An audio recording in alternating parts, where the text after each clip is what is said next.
నమస్తే, నేను ప్రశాంత్. ఈ మధ్యకాలంలో సోషల్ మీడియాలో మనకి ఎక్కువ వినిపించేది అలెక్య చిట్టి పికిల్స్. సో ప్రస్తుతం అలెక్య చిట్టి ఏ పరిస్థితిలో ఉంది? ఇప్పుడు హాస్పిటల్లో అయితే చికిత్స పొందుతున్నట్లయితే మనకు తెలుస్తుంది. మరి ఇది ఎంతవరకు నిజం? మరి ఇది అంతటికి కారణం ఎవరు?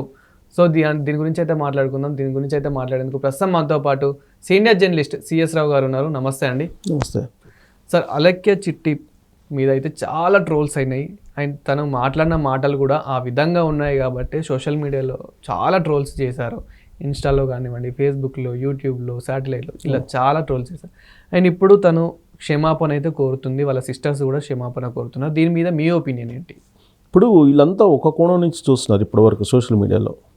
వాళ్ళని ఒక టార్గెట్ చేసి ఒక గ్రూప్ ఆఫ్ పీపుల్ సామాజిక వర్గ కోణంలో వాళ్ళని టార్గెట్ చేశారు అనేటువంటి సమాచారం నాకు కొందరు చెప్పారు అక్కడక్కడ. ఎందుకంటే వాళ్ళ ఇంటి పేరు కంచర్ల అంటే సహజంగా ఎవరికి ఉంటుంది అనేది అందరికీ తెలుసు, నేను ప్రత్యేకంగా చెప్పవసరం లేదు. దీంట్లో ఈ ఇష్యూలో పొలిటికల్ గ్రూప్స్ కూడా ఎంటర్ అయినాయి. పొలిటికల్ గ్రూప్స్ అంటే పొలిటికల్ రిలేటెడ్ ఉండేటువంటి సోషల్ మీడియా గ్రూప్స్. ఓకే, అవును. ఇప్పుడు అలేఖ్య రెడ్డి కాదు, అలేఖ్య చిట్టి, రమ్య, సుమ, అవును, ఇదే కదా, ముగ్గురే కదా. వాళ్ళ సామాజిక వర్గం ఏంటి అని తెలుసుకొని వాళ్ళ మీద టార్గెట్ చేస్తున్నారు అనేది ఇప్పుడు సోషల్ మీడియాలో కొంతమంది అభిప్రాయం వ్యక్తం చేస్తున్నారు. నాకు కూడా కొంతమంది వాళ్ళిద్దరు ఫోన్ చేశారు.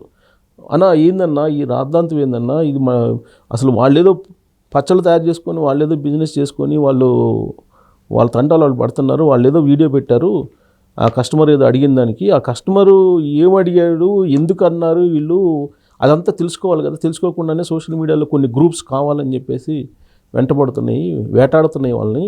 ఇప్పుడు ఆ అమ్మాయి హాస్పిటల్లో చావుబతుకుల మధ్య ఉంది. ఒకవేళ అమ్మాయికి జరగడానికి జరిగితే దాని పరిస్థితి ఏందన్నా అని చెప్పేసి నాకు ఒకసారి ఫోన్ చేశారు ఒక అతను.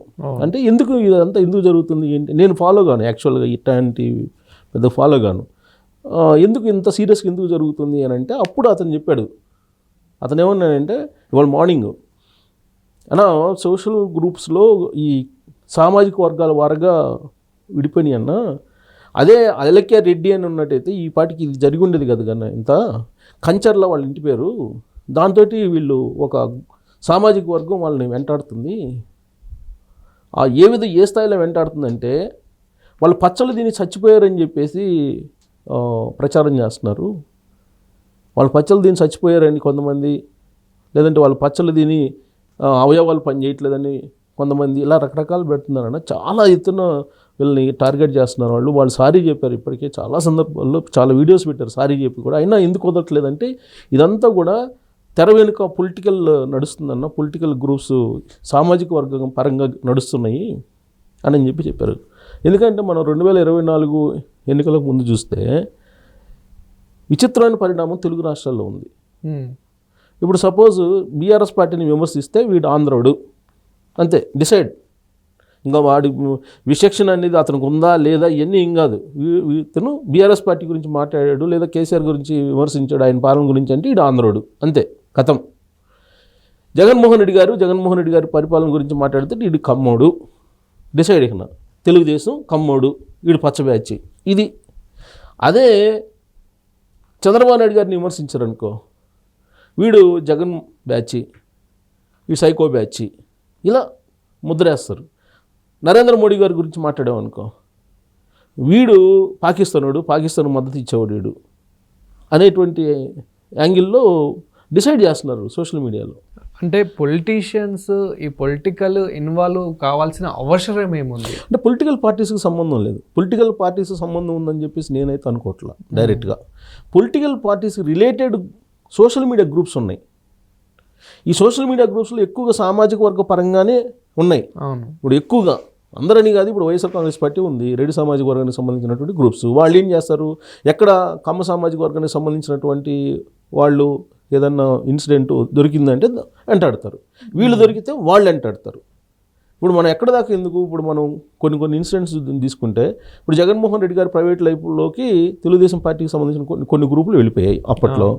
అలాగే చంద్రబాబు నాయుడు గారు, లోకేష్ గారి ప్రైవేట్ లైఫ్, ప్రైవేట్ జీవితం, కుటుంబ సభ్యుల జీవితాల్లోకి వైఎస్ఆర్ కాంగ్రెస్ పార్టీ వాళ్ళు వెళ్ళారు. వెళ్ళి దాన్ని ఒక సామాజిక వర్గ యుద్ధంలాగా, ఒక సామాజిక వర్గ పోరులాగా తీసుకొచ్చారు. ఇప్పుడు తెలంగాణలో కూడా అదే పడింది బీజం. ఇప్పుడు తెలంగాణలో ఏంటి, బీసీ సామాజిక వర్గం, బీసీలు అంటున్నారు కదా. మాకు అసలు రెడ్లు అవసరం లేదు, కమ్మాస్ అవసరం లేదు, లేకపోతే వెల్లమల అవసరం లేదు అని చెప్పి అంటున్నాడు కదా తీర్మానం వల్లన్న. మాకు అసలు వాళ్ళు ఓట్లు అవసరం లేదు, మాకు బీసీలు మా ఓట్లు మాకు ఉంటే చాలు అంటున్నారు. అసలు వాళ్ళ ఓట్లు మాకు అవసరం లేదు అంటున్నారు. దాని మీద పెద్ద రాద్ధాంతం అయింది అప్పుడు. సో అంటే ఇది సామాజిక వర్గ పోరు కింద రూపాంతరం చెందినందువల్లనే ఇంత సీరియస్ అయ్యింది. సో దీంతో ఇప్పుడు పోలీసులు దీన్ని అబ్జర్వ్ చేశారు. ఇప్పుడు సైబర్ పోలీసులు ఎంటర్ అయ్యారు. సైబర్ పోలీసులు ఎంటర్ అయ్యి ఎవరెవరు వాళ్ళని ట్రోల్ చేస్తున్నారు, ఎక్కడి నుంచి ఏ అకౌంట్స్ నుంచి ఈ ట్రోల్స్ వస్తున్నాయి, వాళ్ళని రేస్ కుక్కల మాదిరిగా వేటాడుతూ వాళ్ళ ప్రాణం తీసేలాగా ఎవరు ట్రోల్ చేస్తున్నారు అని చెప్పి ఇప్పుడు సోషల్ మీడియాలో వెతుకుతున్నారు సైబర్ పోలీసులు.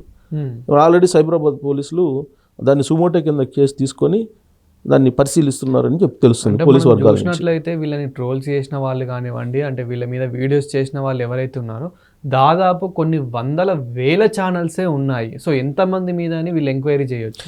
Very simple. కొన్ని వేలు వందల ఛానల్స్ ఉన్నాయి, నిజమే. ఇప్పుడు మనకు ఎలక్షన్ ముందు సోషల్ మీడియా ఇన్ఫ్లుయెన్సర్స్ అని ఒక లిస్ట్ తీసుకున్నారు. 200 మంది లిస్ట్ తీసుకున్నారు. వాళ్ళందరికీ అప్పట్లో ప్రభుత్వ కార్యక్రమాలు ప్రమోట్ చేయడానికి జగన్మోహన్ రెడ్డి గారు ఒక గెట్ టుగెదర్ పెట్టారు. గెట్ టుగెదర్ పెడితే 200 మంది వచ్చారు, 200 మంది పైగా వచ్చారు. మరి వాళ్ళందరినీ ఎట్లా ఐడెంటిఫై చేశారు? ఇన్ఫ్లుయెన్సర్లే కదా వాళ్ళందరూ. ఆ టిక్ టాక్ దుర్గారావు అయినా ఆయన అయితే ఏకంగా సీఎం కుర్చీలో కూర్చొని అప్పట్లో అక్కడి నుంచే ఒక వీడియో చేశాడు. సో మరి వాళ్ళని ఐడెంటిఫై చేయడం అనేది పెద్ద టఫ్ ఏం కాదు. పోలీసులు తలుచుకుంటే సైబర్ పోలీసులు ఇమీడియట్గా ఐడెంటిఫై చేస్తారు. ఇప్పుడు ఇన్ఫ్లుయెన్సర్స్ కదా మేజర్గా, మిగతా వాళ్ళు ఎలా ఉన్నా కానీ ఇన్ఫ్లుయెన్సర్సే కదా వాళ్ళని వెంటాడుతుంది. ఇప్పుడు వాళ్ళకి సపోర్ట్ చేసినా లేదా వాళ్ళని వ్యతిరేకిస్తున్నా ఎవరైతే ఇన్ఫ్లుయెన్సర్స్ ఉన్నారో వాళ్ళే కదా. వాళ్ళని ఐడెంటిఫై చేయడం పెద్ద ఏముంది. అందుట్లో ఈ మధ్యకాలంలో బెట్టింగ్ యాప్స్ వచ్చినాయి కదా. బెట్టింగ్ యాప్స్ కారణంగా ఎవరెవరు ఇన్ఫ్లుయెన్సర్స్ ఉన్నారనేది ఒక లిస్ట్ ఉంది, పోలీసు దగ్గర లిస్ట్ ఉంది. ప్లస్ వాళ్ళే ఇప్పుడు మేజర్ గ్రూపుల్లాగా ట్రావెల్ అవుతున్నారు. వాళ్ళు మేజర్ గ్రూపులు వాళ్ళు, లేదంటే వాళ్ళకి అలైడ్గా ఉండేటువంటి వాళ్ళు ఆ గ్రూపుల్లో ఉంటారు కదా వీళ్ళు. ఒకవేళ వీళ్ళు లేకపోతే అన్వేషణ అతను ఉన్నాడు, అతను లేకపోయినా అతని గ్రూపుల్లో బోల్డ్ మంది ఉంటారు కదా. ఇప్పుడు వీళ్ళందరూ ఇన్ఫ్లుయెన్సర్స్ కింద వస్తారు. సో వాళ్ళని ఐడెంటిఫై చేయడం పెద్ద కష్టమేం కాదు. ఇప్పుడు హాస్పిటల్లో ఉండేటువంటి వాళ్ళకి గనక ఏదైనా అయితే మాత్రం మొత్తాన్ని తీసుకెళ్ళి కేసులు పెడతారు. ప్లస్ లేనిపోయి వాళ్ళ వ్యాపారం దెబ్బతింది. వాళ్ళ వ్యాపారం దెబ్బతింటే వీళ్ళకి ఎందుకు ఆనందం? ఇప్పుడు కష్టపడి వాళ్ళు వ్యాపారం చేసుకుంటున్నారు. కష్టపడి వ్యాపారం చేసుకుంటుంటే వాళ్ళ వ్యాపారం దెబ్బతింది అని చెప్పేసి సంతోషపడేటువంటి వాళ్ళు ఉన్నారు. మిగతా వ్యాపారస్తులు కూడా, అంటే మిగతా వాళ్ళు కూడా ఇది టార్గెట్ చేసి ఉండొచ్చు కదా. ఇప్పుడు అలకే చిట్టి పికిల్స్ లాగానే చాలా వేరే కూడా ఉంటాయి. బిజినెస్ యుద్ధం ఉంటుంది, ఎలాగో బిజినెస్ యుద్ధం ఉంటుంది. అది ఎలాగో తప్పదు, ఏ బిజినెస్ కైనా తప్పదు. అది ఛాన్స్ అని చెప్పేసి చేస్తారు. కానీ అలా కాకుండా కొంతమంది సైకోల్ మాదిరిగా వాళ్ళ మీద పడి రకరకాల కామెంట్లు చేస్తున్నారు. వాళ్ళ పచ్చళ్ళు దీన్ని చచ్చిపోయారు అని చెప్పేసి వీడియోలు పెడుతున్నారు. వాళ్ళ పచ్చళ్ళు దీన్ని చచ్చిపోతే కేసులు పెట్టాలిగా. అందుకే వాళ్ళు ఇప్పుడు సైబరాబాద్ పోలీసులకి ఇన్ఫార్మ్ చేశారు. వాళ్ళు కూడా అలర్ట్ అయ్యారు. ఎందుకంటే ఇది పెద్ద కేసు, ఇది చిలికి అలివాలుగా పెద్దదవుతుంది. ఇది మరి పొరపాటున ఇప్పుడు అలేఖ్య చిట్టి చనిపోయింది అనుకుందాం కొద్దిసేపు. దురదృష్టం అదే కాకూడదు, అలా కాకూడదు అనుకుందాం. ఏదైనా జరిగింది అనుకుందాం. అప్పుడు ఎవరు బాధ్యులు? పోలీసులు కూడా అప్పుడు కోర్టు ప్రశ్నిస్తుంది కదా. ఇప్పుడు మీరు ఇంత జరుగుతుంటే 10 రోజుల నుంచి మీరు ఎందుకు పట్టించుకోలేదని చెప్పి పోలీసులు కూడా క్వశ్చన్ చేస్తుంది కదా కోర్టులు. అందుకనే ఇప్పుడు వాళ్ళు కాన్సన్ట్రేషన్ చేశారు సైబర్ పోలీసులు. ఇప్పుడు వీళ్ళందరి మీద కన్నేశారు. వీళ్ళ మీద అందరి మీద లీగల్ యాక్షను, క్రిమినల్ యాక్షన్ కూడా తీసుకునేటువంటి అవకాశం ఉందని చెప్పి పోలీసు వర్గాల నుంచి వినిపిస్తుంది. లేదంటే ఇప్పుడు ఆల్రెడీ లేటెస్ట్ వీడియోలు పెట్టారు కదా, వాళ్ళకి క్షమాపణ చెప్తూ. ఇప్పుడు వాళ్ళే పోయి పోలీసులకు కూడా ఒక వీడియో పంపించారని చెప్పి అంటున్నారు. సో క్షమాపణ చెప్పి ఇలా జరిగింది రక్షణ కల్పించండి మాకు అని చెప్పి. మరి పోలీసులు యాక్షన్ తీసుకోక తప్పదు కదా, తీసుకునేట్టు. అయితే ఇక్కడ నేను ప్రత్యేకంగా చెప్పదలుచుకుంది ఏంటంటే వాళ్ళని సామాజిక వర్గ కోణం నుంచి వెంటాడుతున్నారు. ఇతర సామాజిక వర్గం అన్ని సామాజిక వర్గాలు కాదు కానీ బలమైనటువంటి సామాజిక వర్గాల మధ్య జరిగేటువంటి ఒక యుద్ధంలాగే తయారైంది. ఇప్పుడు దీన్ని కులకోణం నుంచి తీసుకెళ్తున్నారు, మళ్ళీ రేపు రాబోయే రోజుల్లో మత కోణం నుంచి కూడా ఇది టర్న్ అయినా ఆశ్చర్యపోసలా. అందుకే పోలీసులు అలర్ట్ అయ్యారు. ఇప్పుడు ఎటు నుంచి ఎటు వెళ్తుంది ఇది? ఫస్ట్ అదేదో మామూలు చిన్న ఇష్యూ లాగా మొదలయ్యి ఇప్పుడు ఏ స్థాయికి వెళ్ళిపోయింది అది? ఇప్పుడు సామాజిక కోణంలో నుంచి టచ్ అయింది, రేపు మళ్ళీ మత కోణంలో నుంచి టచ్ అవుతుంది. అప్పుడు ఇప్పుడు ఈ ట్రోల్స్ చేసే వాళ్ళంతా మరి ఇతర మతాల వాళ్ళు అయి ఉండొచ్చుగా. ఇప్పుడు వీళ్ళు హిందూ మతం కాబట్టి ఇతర మతాల వాళ్ళు టార్గెట్ చేస్తున్నారు అనుకోవచ్చుగా. ఇప్పుడు ఆల్రెడీ మనం మతాలకు సంబంధించిన ఇష్యూస్ని చూస్తున్నాం కదా, పాస్టర్ ప్రవీణ్ ఇది జరిగిన తర్వాత. మరి వీళ్ళు హిందువులకు సంబంధించింది ఇష్యూ, వాళ్ళ అమ్మాయిలు హిందువులు, మరి ఇతర మతాల వాళ్ళు ఈ ట్రోల్స్ చేసేటువంటి వాళ్ళల్లో ఉండొచ్చుగా. ఆ దిశగా కూడా పోలీసులు ఇప్పుడు ఐడెంటిఫై చేస్తున్నారు. సో కులం, మతం, ప్రాంతం ఇవన్నీ కలిసి వాళ్ళు వెంటాడుతున్నట్టు ఇప్పుడు పోలీసులు అనుమానిస్తున్నారు, ఆ దిశగా ఆలోచిస్తున్నారు వాళ్ళు. మరి ఆ ప్రాంతం కూడా మళ్ళా నేను ఇందాక చెప్పాను కదా, నరేంద్ర మోడీ గారిని విమర్శిస్తేనేమో వీడు దేశద్రోహి, భారత వ్యతిరేకి. కేసీఆర్ గారిని విమర్శిస్తేనేమో ఆంధ్ర ద్రోహి, ఆంధ్ర వాడు, తెలంగాణ ద్రోహి, ఆంధ్ర వాడు. చంద్రబాబు నాయుడు గారిని విమర్శిస్తేనేమో వీడు రెడ్డి, లేదంటే జగన్మోహన్ రెడ్డి మనిషి, లేదా జగన్ విమర్శిస్తే వీడు కమ్మోడు. ఇలా ఒక సాలిడ్గా ఒక అభిప్రాయాన్ని వేసేస్తున్నారు సమాజం మీద. అది కరెక్ట్ కాదు. ఒక రెడ్డి అయినంత మాత్రాన అతనికి భావాలు ఉండవా? లేదా ఒక అమ్మాయినంత మాత్రాన అతనికి భావాలు ఉండవా? ఉంటాయి కదా. అలాగే ఒక భారతీయుడు అయినంత మాత్రాన ఆయన భావాలు ఉండవా? ఇతర భావాలు ఉండవా? తెలంగాణ అయినంత మాత్రాన భావాలు ఉండవా? కేసీఆర్కి ఒక్కడికైనా భావాలు ఉండదు, ఇంకెవరికి ఉండవా? లేదా చంద్రబాబు నాయుడు గారికి ఒక్కరికైనా భావాలు ఉండదు, ఇంకెవరికి ఉండవా?